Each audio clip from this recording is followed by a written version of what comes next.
Au XVIIe siècle, après s'être fermé aux échanges avec l'étranger, le gouvernement japonais a décidé d'interdire une grande partie des pratiques héritées de l'extérieur. Cette peur de l'autre était particulièrement dirigée vers les missionnaires européens. Vous vous en doutez, mais dans le lot des objets prohibés, il y avait des denrées intrigantes, des concepts religieux nouveaux et des jeux desquels les Japonais ont eu du mal à se séparer. Aujourd'hui, j'aimerais revenir sur un sujet déjà traité et vous parler d'un nouveau jeu. Je vous propose de voir ensemble les cartes de Hanafuda et le Mushi.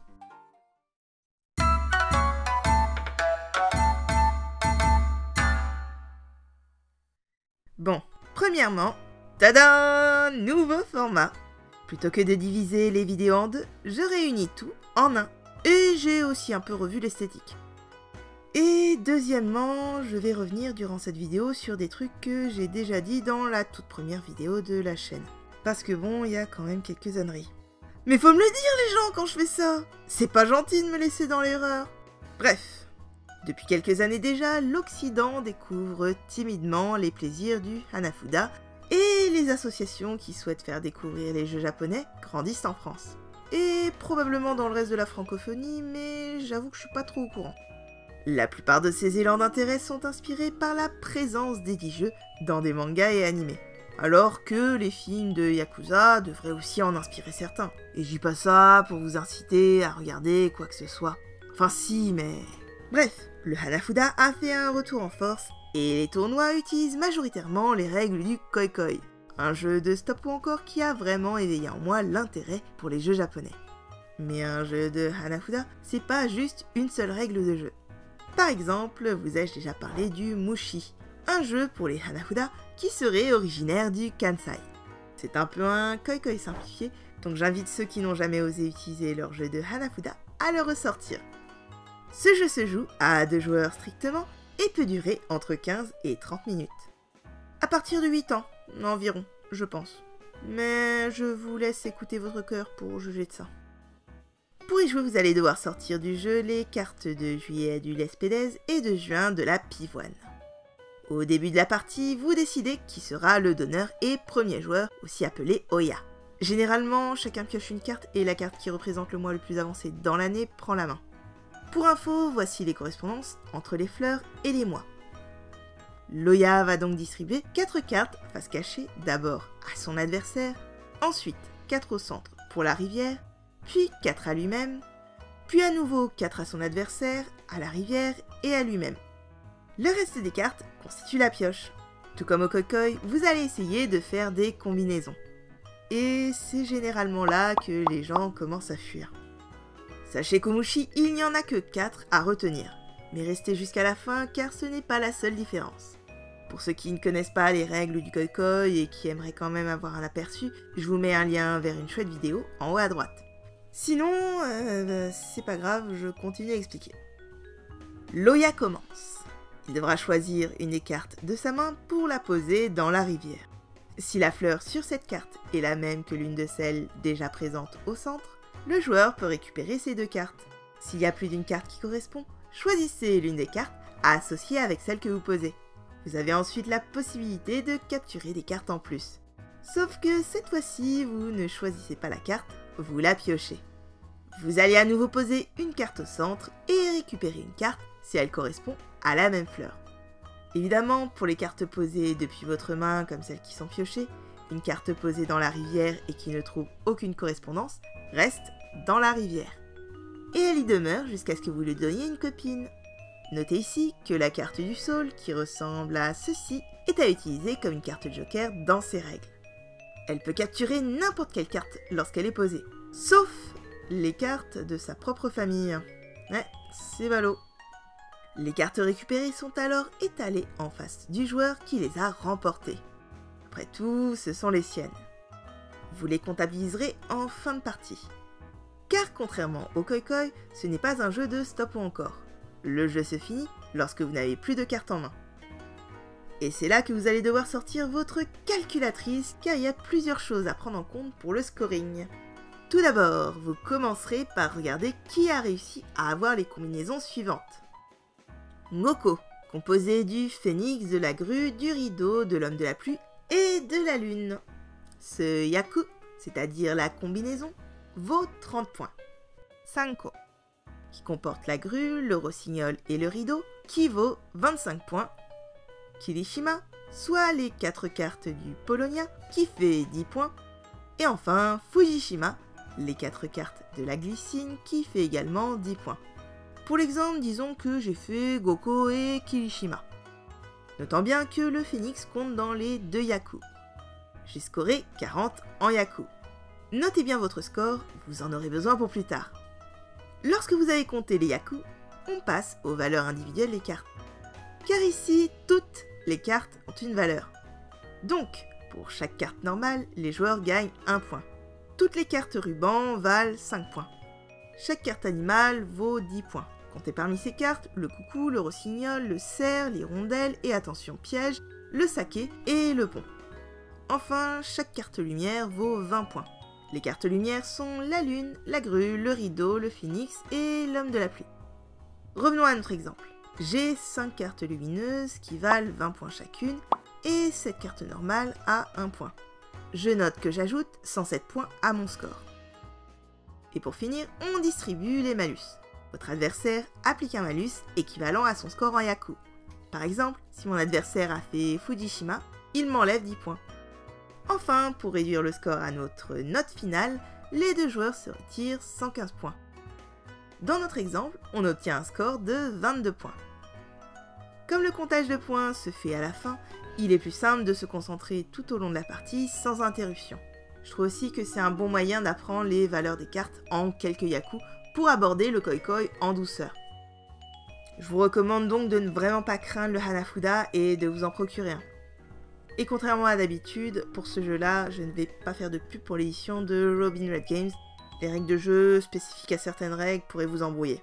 C'est l'occasion pour moi de vous pousser vers un choix de puriste. Un deck de chez Nintendo sera généralement le plus facile à trouver. Mais si vous préférez des versions artisanales, je vous invite à importer un jeu de chez Oishi Tengudo. Bref, pour revenir aux origines du Hanafuda, j'ai fait l'erreur de novice de dire que ça avait été inspiré de notre jeu de cartes actuel. Alors que non, ce serait Saint François Xavier qui, en ramenant la religion, ramena également un équipage de marins qui, pour s'occuper, jouait au jeu de l'ombré avec un jeu de 48 cartes. Les Japonais l'adaptèrent ensuite en Tencho Karuta et plus tard en Unsung Karuta. On retrouve des symboles et des figures guerrières pour signifier des camps. Ah, quelle merveille que ce jeu amené par ces barbares du Sud, comme on les appelle. Sauf que tous ceux qui connaissent le passé du Japon savent que le soleil levant et les relations étrangères... Bon, disons qu'il arrive que ça pique un peu. Ainsi, le 3e shogun de la lignée des Tokugawa, Iemitsu, craint à la fois le pouvoir de certains daimyo, mais surtout celui des étrangers. Il met en place des politiques qui auront marqué l'histoire du Japon pendant longtemps. Le Sankin Kotai que l'on aborde lors des vidéos sur le Tokaido et sur les jardins japonais. Le Sakoku que l'on aborde lors de la vidéo sur l'ère Meiji. Ainsi que la poursuite et la persécution des chrétiens que j'ai jusqu'alors évité d'évoquer parce que moi je fais pas dans les sujets difficiles. Tout ce qui venait d'influence étrangère fut vite interdit et réprimandé. À l'exception de la Hollande et la Chine et la Corée, mais avec un contrôle très sévère. Les Karta, les Tencho Karuta, les Unsung Karuta, tout ça c'était criminel. D'où l'invention des Hana Karuta, les cartes à fleurs ancêtres du Hanafuda qu'on connaît aujourd'hui. Au fur et à mesure des adaptations, l'incorporation de la culture japonaise, et notamment des poèmes, construit les cartes que nous aimons tous. Les chiffres et les figures européennes sont remplacés par les saisons et des symboles complètement japonais pour ne pas éveiller les soupçons. Et donc, les autorités, elles sont pas débiles. Ah, vous voulez jouer au plus malin? Voilà, bim, interdit. Et tous vos autres jeux de cartes aussi. D'accord, et les dés on peut les dés?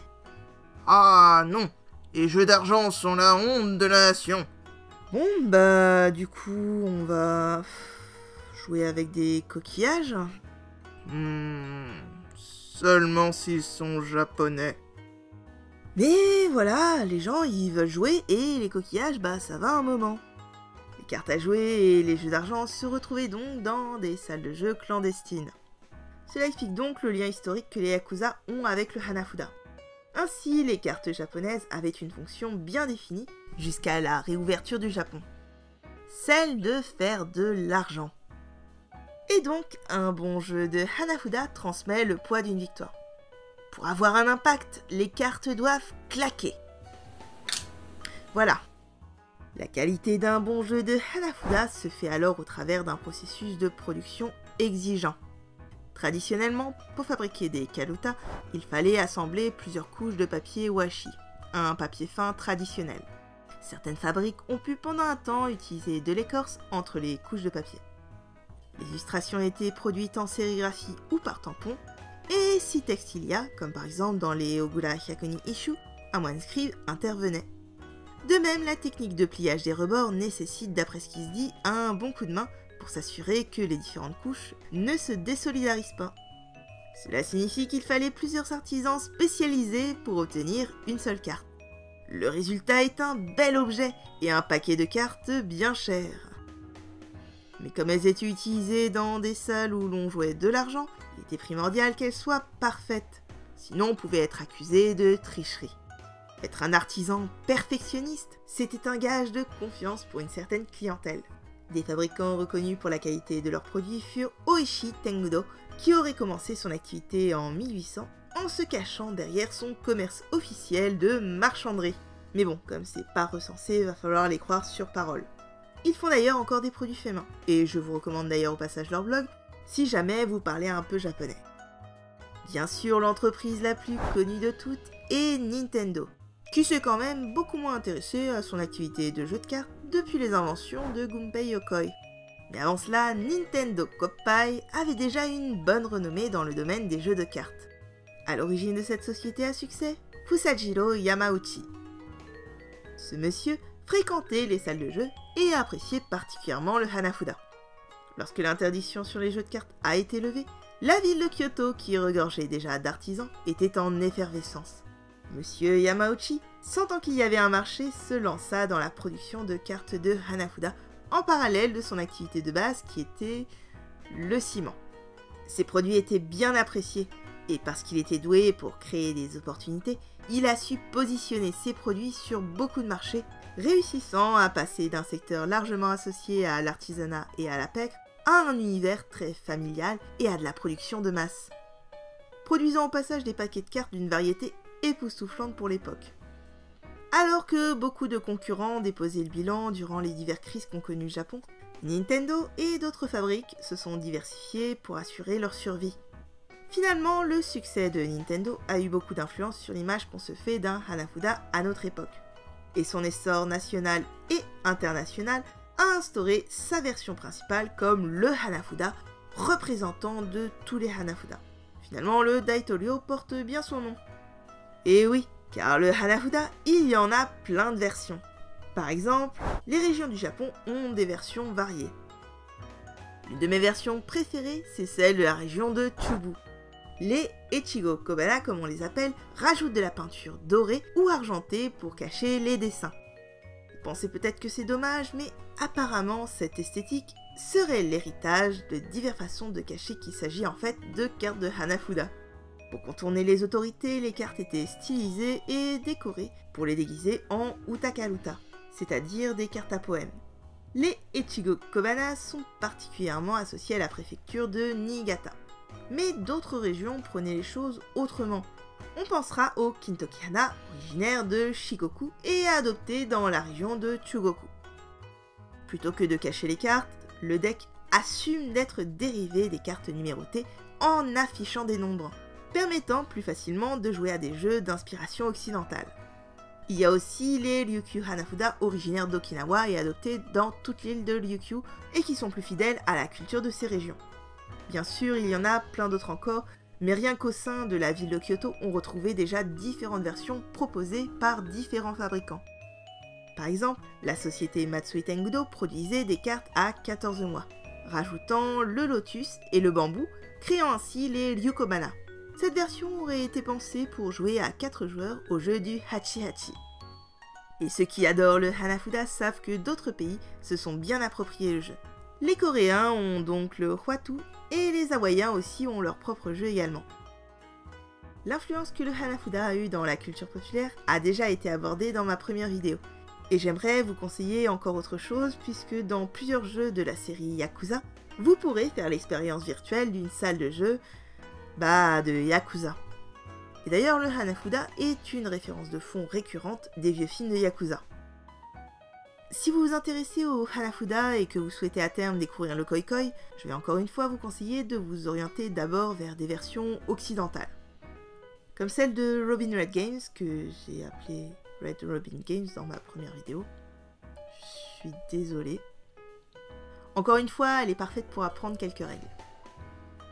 Il y a aussi le jeu de Senso Hanafuda qui propose lui aussi des indications sur les cartes, mais c'est juste que c'est plus discret. Et si les jeux de cartes japonais ont connu de telles évolutions dans un marché aussi houleux, c'est bien que son charme s'est construit au fil des années et continue aujourd'hui de compter de plus en plus d'adeptes. Vous savez, comme je ne suis pas une experte en jeu, en histoire, en dessin ou encore en création de vidéos, je compte beaucoup sur les critiques pour m'aider à apprendre. Alors naturellement, je vous invite à faire vos propres recherches et surtout à essayer les jeux par vous-même. Parce qu'une expérience ludique, c'est quelque chose de personnel. Ça vous appartient et mon avis n'a pas vraiment de valeur dans tout ça. En tout cas, j'espère que les modifs vous plaisent et sur ce, je vous dis à la prochaine. Tchuss!